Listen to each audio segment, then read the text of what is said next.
Hello student, एक बार फिर से आप सभी का स्वागत है मैथमेटिक्स की क्लास में। आज हम फिर से नए टॉपिक के साथ उपस्थित हुए हैं, स्फीयर गोला। ठीक है बच्चों, तो स्फीयर से भी एक क्वेश्चन हमेशा आया करता है। जैसे वृत्त पढ़े थे वैसे ही स्फीयर पढ़ेंगे, उसी से रिलेटेड ही है, ज़्यादा डिफरेंस नहीं है। चलिए स्टार्ट करते हैं। गोले का सबसे पहले व्यापक समीकरण, general equation of the sphere. ठीक, तो जैसे उसमें होता था x² + y² = r², या x - a का होल स्क्वायर + y - b का होल स्क्वायर = r²। यहाँ पर बस z भी जुड़ गया है, तो x - a का स्क्वायर + y - b का स्क्वायर प्लस z - c का स्क्वायर = r²। जहाँ a b c जो दिए गए हैं वो गोले का सेंटर है, केंद्र है, और r क्या है, त्रिज्या। ठीक है, चलिए अब बात करते हैं गोले का व्यापक समीकरण। वो तो गोले का समीकरण था जिसकी केंद्र और त्रिज्या दी गई है। अब गोले का व्यापक समीकरण ये है x² + y² + z² + 2gx + 2fy + 2wz + d = 0।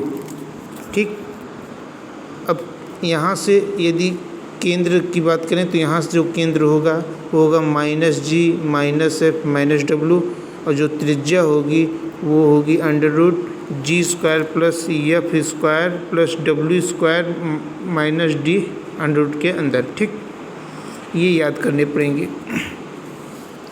चलिए अब एक क्वेश्चन लेते हैं। उस गोले का समीकरण क्या होगा जिसका केंद्र मूल बिंदु है और त्रिज्या 10 है। ठीक, मूल बिंदु है, मूल बिंदु का मतलब 0, 0, 0, ये आपका केंद्र हो गया। ठीक है, और त्रिज्या 10 दी गई है। तो अभी ऊपर सबसे ऊपर में देखिए गोले का समीकरण, जब केंद्र और त्रिज्या दी गई है तब गोले का समीकरण जो ऊपर वाली ये वाला समीकरण है, ये वाला लगाएंगे। ठीक है, तो इसका फार्मूला ये दिया गया है x - a का होल स्क्वायर + y - b का होल स्क्वायर + z - c का होल स्क्वायर = r²। जहाँ a b c की वैल्यू तीनों जीरो में दी गई है, तो a b c की वैल्यू 0 रख देंगे। तो जब गोले का समीकरण मिलेगा वो मिलेगा x² + y² + z² = 100। ठीक, चलिए आइए एक दूसरा क्वेश्चन लेते हैं। गोले का समीकरण ज्ञात करना है जिसकी केंद्र दिया गया है 1, 2, 3 और त्रिज्या दी गई है 4। ठीक, तो वही फार्मूला फिर से गोले का समीकरण का x - a का होल स्क्वायर + y - b का होल स्क्वायर + z - c का होल स्क्वायर = r²। ठीक, अब यहाँ से आप a b c की वैल्यू दी गई है 1, 2, 3 उठा के रख दीजिए, और r की वैल्यू 4 दी गई है वो रख दीजिए। तो जब सॉल्व करेंगे x - 1 का होल स्क्वायर फार्मूला लगाइए, a + b की होल स्क्वायर का तो a² + b² + 2ab, वो फार्मूला सभी में लगेगा तीनों में। तो जो मिलेगा सॉल्व करने के बाद x² + y² + z² - 2x - 4y - 6z = 2, ये गोले का समीकरण होगा तब जब केंद्र और त्रिज्या दी गई है। ठीक, अब आगे उस गोले का समीकरण क्या होगा जिसका केंद्र दिया गया है 3, -2, 5 और इस बिंदु से होकर जाता है। इसका मतलब है कि यहाँ पर त्रिज्या नहीं दी गई, तो दो बिंदुओं से सबसे पहले होकर जाने वाली रेखा के समीकरण से आप त्रिज्या ज्ञात कर लीजिए, केंद्र और जिस बिंदु से होकर जाती है। तो यहाँ पर हमने CP जो निकाला है a - b के होल स्क्वायर से फार्मूला लगा दीजिए, y1 - y2 का स्क्वायर + z1 - z2 का स्क्वायर + x1 - x2 का होल स्क्वायर से फार्मूला लगा दीजिए, ये आ जाएगा। गोले का समीकरण ये हो जाएगा आपका, ऊपर बताया गया है। अब यहाँ पर ये मिल गया, त्रिज्या मिल गया और केंद्र पता ही है ये सी दिया गया है केंद्र, उठा के रख दीजिए फार्मूले में, तो आपका ये मिल जाएगा गोले का समीकरण x square plus y square plus z square minus 6z plus 4y minus 10z equal to 77 या माइनस 77। ठीक, एक मिनट। गोले का समीकरण अब देख दिया गया है और आपको ज्ञात करना है त्रिज्या और केंद्र। ठीक, अभी तक जो हो रहा था वो गोले का केंद्र और त्रिज्या ज्ञात करनी, केंद्र और त्रिज्या दी जाती थी, समीकरण ज्ञात किया जाता था। अब गोले का समीकरण दिया जा रहा है और केंद्र और त्रिज्या ज्ञात करनी। ठीक है, तो चलिए गोले का समीकरण यहाँ दिया गया है x square plus y square plus z square minus 4x plus 6y minus 8z plus 19 equal to 0। अब गोले का व्यापक समीकरण तो आपको मालूम है, शुरू में बताया गया है x square plus y square plus z square plus 2gx plus 2fy plus 2wz plus d equal to 0। ठीक, यहाँ से कंपैरिजन कर लीजिए 2g इक्वल टू -4 तो g इक्वल टू -2 हो जाएगा, 2f इक्वल टू 6 तो f इक्वल टू 3 हो जाएगा, 2w इक्वल टू -8 तो w इक्वल टू -4 हो जाएगा। इधर d इक्वल टू 19। तो अब केंद्र जो होगा वो वहाँ पर बताए थे -g -f -w, यहाँ से रख दीजिए। तो -g करेंगे तो g इक्वल टू -2 है तो -g करेंगे तो 2 हो जाएगा। इसी तरह f -3 है तो -f करेंगे तो -3 हो जाएगा। w क्या है आपका -4 है, अब उस जब माइनस लगा देंगे तो 4 हो जाएगा। ठीक, अब त्रिज्या क्या होती है फार्मूला इधर दिया गया, √g² plus f² plus w² minus d।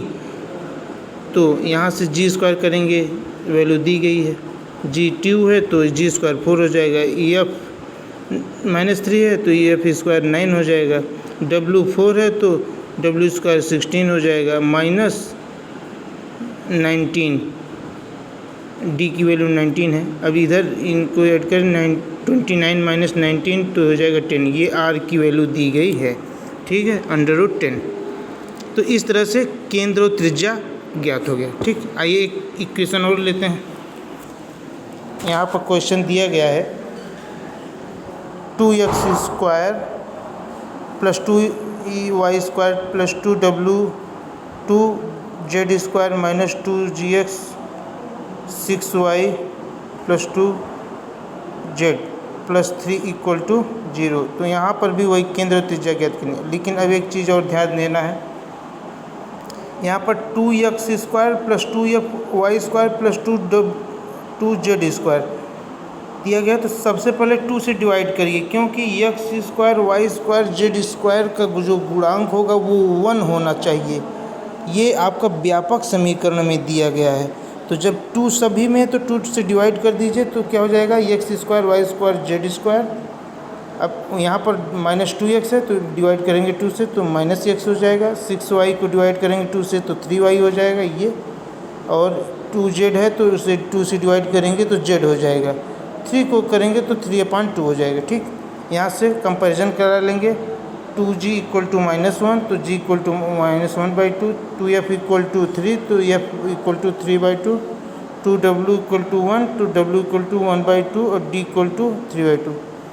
तो गोले का जो केंद्र होता है अभी बताया है -g -f -w, ये वैल्यू उठा के रख दीजिए, माइनस लगा दीजिए, -1 लगा देंगे तो 1/2 -3/2 और -1/2। ठीक, अब त्रिज्या हो गया आपका g² plus f² plus w² minus d। तो यहाँ से आपका अब हो गया g² हो गया 1/4 9/4 और प्लस 1/4 माइनस 3/2, ये सॉल्व कर लेंगे तो हो जाएगा √5/2। ये हो गई त्रिज्या आपकी। ठीक है, ओके। चलिए एक और क्वेश्चन लेते हैं, लास्ट क्वेश्चन। ये 4 बिंदु से होकर जाने वाली गोले का समीकरण ज्ञात करना है। 4 बिंदु दिया गया है 1 0 0 0 1 0 0 0 1 और मूल बिंदु का मतलब है 0 0 0, तीनों जीरो से होकर जाने वाले गोले का समीकरण ज्ञात करना है। ठीक, तो गोले का समीकरण, व्यापक समीकरण अभी बताया, x square plus y square plus z square plus 2gx plus 2fy plus 2wz plus d equal to 0। ठीक, अब यहाँ से आपको मालूम है ये चारों बिंदु गोले के से होकर जाएंगे, इसलिए गोले को समीकरण को संतुष्ट करेंगे, ये इक्वेशन नंबर 1 को संतुष्ट करेंगे।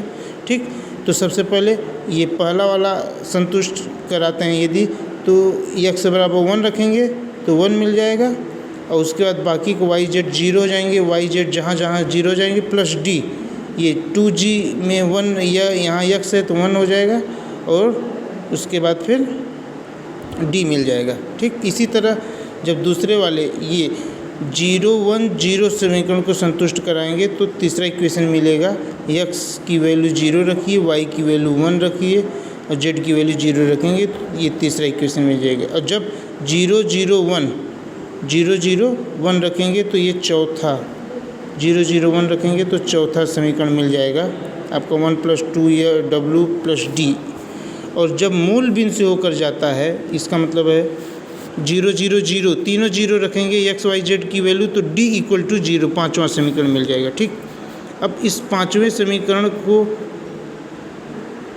d इक्वल टू 0 को समीकरण 2 में रख दीजिए, तो जैसे रखेंगे तो 1 + 2g ये, और d इक्वल टू 0 है तो यहाँ से g इक्वल टू क्या मिल गया, -1/2। ठीक, और इसी तरह यदि d की वैल्यू तीसरे और चौथे में रख देंगे तो f की वैल्यू मिल जाएगी -1/2 और w की वैल्यू मिल जाएगी -1/2। अब इस g, f, w और d सभी की वैल्यू उठा के समीकरण नंबर 1 में रख दीजिए, जो समीकरण व्यापक समीकरण है गोले का। तब गोले का समीकरण मिल जाएगा x² + y² + z² - x - y - z = 0। ठीक।